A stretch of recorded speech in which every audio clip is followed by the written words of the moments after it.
صدیق اکبر رضی اللہ تعالیٰ عنہ نے فرمایا تھا کہ اطیعونی ما اطاعت اللہ ورسولہ، جب تک میں اللہ اور اس کے رسول کے بنیادی قانون اسلام کے بنیادی رسول کا پابند ہوں، میرے ساتھ چلو، اور جب میں ٹیڑھا کرنے کی کوشش کروں تو اس کو ٹوک دو، روک دو۔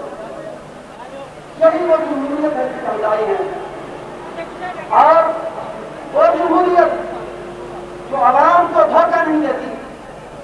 جو عوام کا استحصال نہیں کرتی، جو عوام کو بیوقوف بنانے کی کوشش نہیں کرتی۔ ہم یہ سمجھتے ہیں کہ اگر اس ملک میں جمہوریت ہوتی، وقتاً فوقتاً لوگوں سے ان کی رائے لی جاتی، انتخابات کرائے جاتے، تو آج بہت سی وہ خرابیاں جو نظر آتی ہیں نہ ہوتی۔ لوگ مسلسل انتخاب کے عمل سے گزر کر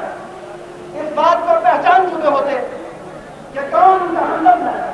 کون ان کا دوست ہے، کون ان کا دشمن ہے۔ اگر مسلسل انتخابات اس ملک میں ہوئے ہوتے تو آج کسی کو عوامی دور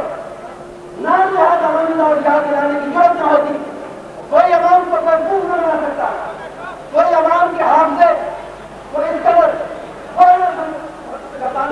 اور یہ نہ خیال کرتا کہ عوام کا حافظہ منتظر ہے۔ مسلسل انتخاب نہ ہونے، ملک میں جمہوریت نہ ہونے کی وجہ یہ ہے، اسی کی وجہ سے، اسی کی بنا پر آج ہم یہ دیکھتے ہیں کہ ہمارے سامنے ایک عورت آ کے یہ کہتی ہے کہ نام نہاد عوامی دور میں کوئی ظلم نہیں ہوا، کوئی استحصال نہیں ہوا۔ اس کے کہنے کے مطابق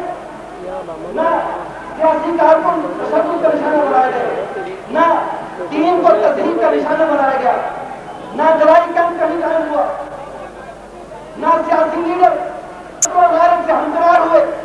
نہ ان کو شہید کیا گیا، اور تو اور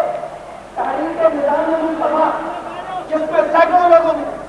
مصطفیٰ اور نظام مصطفیٰ کے نام پر شہادت قبول کیا اور شہادت سے ہمکنار ہوئے، اس پر بھی پانی کر دیا ہے دولت نے، اور کہہ دیا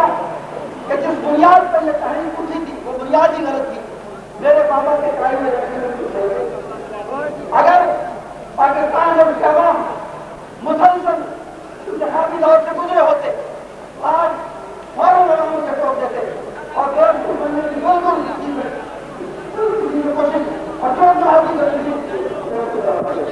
ہم اس بات کے دائیں ہیں، ہم یہ چاہتے ہیں کہ مسلسل